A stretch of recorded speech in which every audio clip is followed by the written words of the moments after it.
Hi guys, so in this video we're going to talk about improvisation, and to be honest, I find this quite a frustrating subject sometimes when this comes up, and I'll go into why that is a little bit later.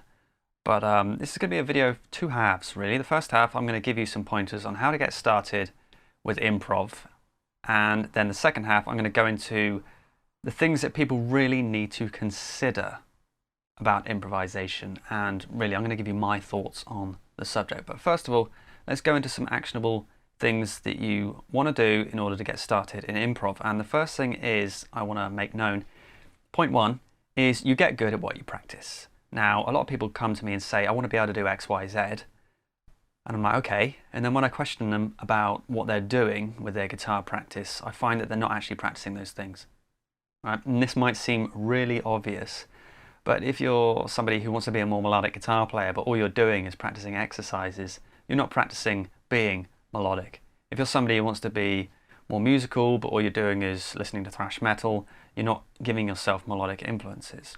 And similarly, if you want to get good at improv and you're not actually practicing improv, big surprise, right? You've got to actually practice that stuff. So you do get good at what you practice. So if you've got your practice session, you've got to you're working on exercises, working on technique, working on whatever it is, and then if you've got a chunk of your practice time which you're actually devoting to working on improvisation, then really that's step one. And you might think, well, that seems really obvious, Ben, but believe me, you'd be surprised at how many people don't make that connection. You get good at what you practice. Right, the second point is don't just dive straight in and start ad-libbing, start making stuff up straight away. Even though that is a part of it, and you will get to that, you've got to set things up in the same way that you would set it up if you were practicing anything. So if you're working on exercises, for example, you might do it to a click or a backing track, or you might just do it free time. But if you're working on exercises, typically what you're going to be doing is you're going to be doing, repetitions of something, right?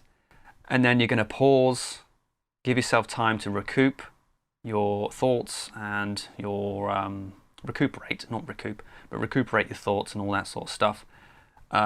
Shake yourself out, go again, do some more reps, pause, reps, blah, blah, blah. And it's the same thing with learning to improv. You don't just dive straight on in and start trying to make stuff up straight away, because that's not going to help you. You need to set this up in the same way you would anything. So let's say you've got a backing track in the key of B minor, you've got a phrase that you want to work into your style of playing. So what you would do is you would set this backing track up, and then you'd wait to the moment in which you want to put this phrase over the backing track. Let's say it's over a particular part of the track. You would wait till that comes along, play that part, then pause, and then when the opportunity comes to do it again, then pause, do it again, then pause. So the way in which you approach practicing improv, funnily enough, still needs to be structured in some way, so that you're giving yourself time to be able to execute it the way you want to be able to do it, right?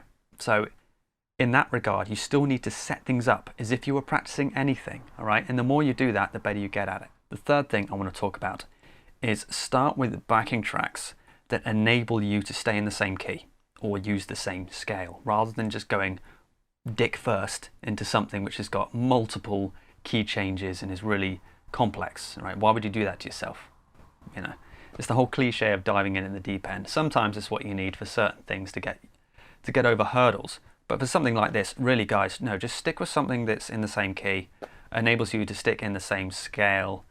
As you get better and you start recognizing chords and start picking out strong target notes of chords, until that point you're best served by just figuring out, okay, this backing track is in the key of, let's use B minor again, so I can stay in the B minor scale or the B minor pentatonic throughout, and the notes that I pick from that scale will always be okay. Then you can work within that and then start figuring out how to make things sound good and sophisticated. So stay simple with that, all right? Just one scale in the same key, start there. And point four for how to get started with improv is really chords, guys. The more you get into music, the more you realize that chords really are the epicenter of everything. And chords give us arpeggios, right? And arpeggio really is just the notes of a chord broken up. So instead of just going strum, hitting a chord, you're picking the notes out individually. And this can be done in sequence, like the lowest note to the highest note, or you can pick out the notes out of sequence. So you can go root note, a higher note back down, back up in any stepped formation that you want, okay? But if you start getting used to identifying the chords that are in this backing track, so let's say you've got this backing track in one key, whether you can use the same scale, let's say you've got 4 or 5 chords, so let's say you've got a B minor, and then you've got an E major or whatever you got in there.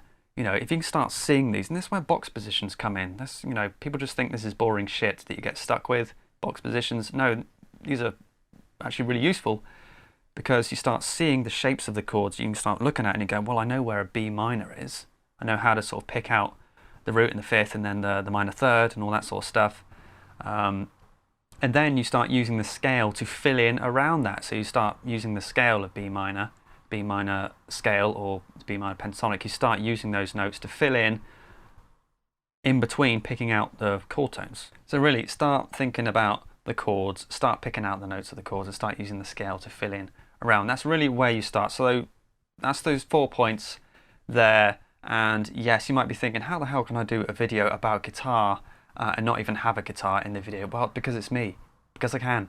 That's a lot of people who watch my videos will discover that a lot of this stuff can be imparted without having to even play a note, because so many people think that they need more licks, more exercises, more magic scales and stuff like that. The internet is rammed full of that stuff. If your problems were going to be solved by more free licks, it would have been solved by now, okay? Sometimes the way you've got to go is up here, is mental, and it's all about the approach and understanding things, and that's what we're doing here today. So that's how to get started with those things, but I want to go deeper onto this subject, and I want to talk about the things that you really need to consider about this subject of improvisation, because as I said earlier, there is quite a bit of frustration when it comes to this subject, not just from people who want to do it, but I find this a frustrating subject in the way that people run after this and in the things that are not talked about, shall we say. So let's look at, first of all, you know, what is improv really? Let's look at it. Okay. Improvisation, the way I see it, improvisation is having no time at all to make a good decision. Composing, on the other hand, is having all the time in the world to make a good decision. So which one of those do you think makes sense to get good at first? Is it the one where you've got no time at all to make a good decision, or is it the one where you've got all the time in the world to make a good decision? Now, composing is the thing which a lot of people don't really want to do, or never really got good at doing, okay? Improvisation is composing in real time. That's essentially all it is. Composing, on the other hand, is having all the time to make good decisions, right? So composing itself is something you guys really need to start getting good at. This is where you start understanding the relationships between chords, scales, stuff like that. This is where you give yourself time. Going back to what I said about the backing tracks, you know, setting it up so you can practice phrases, taking a pause, practice a phrase, take a pause, all this stuff. This is where you give yourself time to actually compose stuff that sounds good, right? And so you start getting a repertoire, so you start getting an arsenal of little phrases that you can start deploying when you've got no time to think. These can come out in a way that's more automatic because you've put in the groundwork in the composing stage. You see what I'm saying? And the second point I want to make about improv is that so many people want to get good at improv. They want to run ahead and be able to improvise, but they still don't really yet have the arsenal or the quality of control over their guitar playing that would make improv sound good. So if you're at the stage where you still don't really have that great control over your bending, all your bending sounds the same, because really you want string bending to be one of those things where it's not just a knee-jerk reaction. So you might want to bend a pre-bend, you might want to bend in a way that goes up, down, up again, or straight up. There's loads of different variations to bending. Same with vibrato. Vibrato has lots of different ways to do it. Slow, fast, wide, narrow, classical vibrato, regular up-down vibrato, loads of different types, okay? And all this is stuff that you need to put in the groundwork and give yourself time to practice so you get that advanced vocabulary as a musician. And also pick dynamics, for example. A lot of people out there, they pick everything exactly the same, just ping, ping, ping, ping, the same velocity, the same pick grip, the same pick angle, and therefore there's no variation in their playing. So there's loads of different ways you can grip the pick and choke up on it and use it in a way that adds a bit more aggression to your playing and just makes things stand out and actually changes the tone and shapes it in a way that makes it sound interesting. Like a lot of the guys in the 80s had that, and a lot of people now don't have that. They've lost it. They've just got this over compressed noodly sound, which is, yeah, the technique itself is very impressive, but I'm not hearing a lot of that really dynamic playing with the harmonic overtones and the really aggressive pick attack, which we were hearing in the 80s and the 70s. Yeah, so things like that. If you just rush ahead into improv without any of that stuff, really the only thing you've got going for you is note choice, but you haven't got any of the other great shit that makes stuff sound good. Another thing that I really want people to consider when it comes to this subject is that for some reason a lot of guitar players see it as the Holy Grail, being able to improvise. Don't really know why that is, but obviously there's a lot of people out there that do it. And I think a lot of this is peer pressure and expectation, unrealistic expectations. But one thing I want to draw your attention back to is that there are many great guitar players in the world that have existed, that are still with us, some not with us, that were amazing composers, that have written some of the most iconic stuff, but by their own admission weren't really big on improv and weren't really big jammers. Mick Ronson, David Bowie's guitar player, has written some of the most iconic stuff ever in the world. Wasn't into jamming, wasn't into improv. Even Randy Rhoads, even though he was really good at coming up with stuff with Ozzy, generally, again, by his own admission and by people that knew him, he wasn't big on jamming and improv. He really loved to lock himself away and compose, because that was his strength. And that's something I want you guys to consider. Greatness isn't just about, or isn't even about, being able to come up with stuff on the spot, just to impress people. It's actually about what you do with what you've got. So don't think that you have to be able to be amazing at improv to be able to call yourself a guitar player. There's just this weird kind of phantom that people are chasing for some reason. And I just want you guys to think about that there are many great guitar players out there who are great because of what they did, not because of improv. And that ties me on nicely to another point I really want to make about this subject. Again, which is quite frustrating, is guitar players have got this almost irrational fear that one day they're going to be put in a situation where they're going to have to improvise over some complex backing track in front of a load of people, and if they fail they're going to look really stupid. Where does that come from? Why are so many guitarists out there so sure that for some reason they need to be prepared for this situation that is most likely never going to happen? Unless Joe Satriani calls you up for the next G3 tour, you probably don't have to worry about having to improvise in front of a load of people and having to do it well. And if you do end up in that situation, it's because you've deliberately put yourself in that situation. And if that is the case, then you would already have prepared for that situation. So I want you guys to think about this. I want you to think about the context in which you think this might happen. Where do you see this taking place? Why do you think this is a likely subject, a likely situation?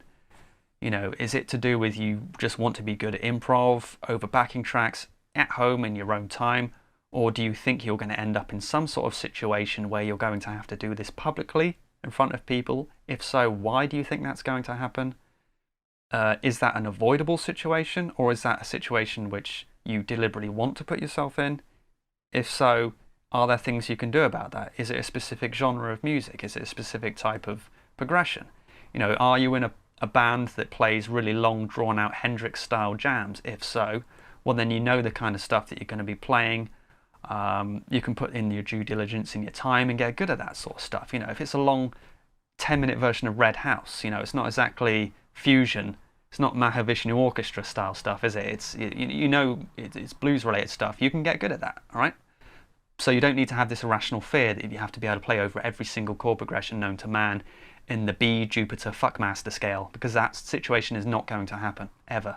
And if it did, well then it only happened because you put yourself in that situation when you could have avoided it. So that's something I want you guys to really think about, this irrational fear that you're somehow going to be tested in public in front of everybody. And if you can't improv like a master, people are going to judge you and think you suck. So that's the question I want to ask yourself. Why do you think that's going to happen? Is it something that you are deliberately seeking? You want that to happen? Or are you worried that it's going to happen? Is it avoidable? Or is it unavoidable? And if so, what context do you think it's going to happen? Is it a live scenario with a band? Is it a jam session in a pub? That kind of stuff doesn't really happen anymore. I can't remember the last time I ever heard of a jam session happening at a bar or a pub. Again, that's an avoidable situation. You don't have to put yourself in that situation unless you want to. And if you do want to, there's preparation that you can do. Or is it stuff that you feel like you want to be able to do on your own to a backing track, and you want to be able to put it on Insta or YouTube or whatever? Again, there's preparation you can do if you really feel like you have to do that stuff. And lastly, this leads on to the ultimate question, which is, why do you feel the need to get good at improv? Where does this come from? Is it born out by fear, i.e. the stuff we've just been talking about, or is it born out of a genuine desire to get good at it? Now, you need to answer that question, right? Why do you want to get good at improv? Is it something you enjoy doing? You really want to be able to do it? If so, follow those steps that I said right at the beginning and start digging into it and get good at it. If you feel like you have, is it born out of fear? If you feel like you have to be able to do this because you feel peer pressure, you feel like, well, I should be able to do it. That's not the right reason to do it. You will find that your time is best served digging into the areas which you enjoy. You're going to make more progress doing it that way. And hell, you might end up being a great guitar player like Randy Rhoads, who wasn't big on improv, but he was a great composer. So follow the path you enjoy. Don't put yourself in situations you don't need to be in. Don't worry about situations which are probably never going to happen. And as always, guys, just enjoy your guitar playing. That's what it's for. It's for you, not for anyone else. If anyone else enjoys it, that's a bonus. But ultimately, it's you that's got to enjoy it. Just remember that, okay?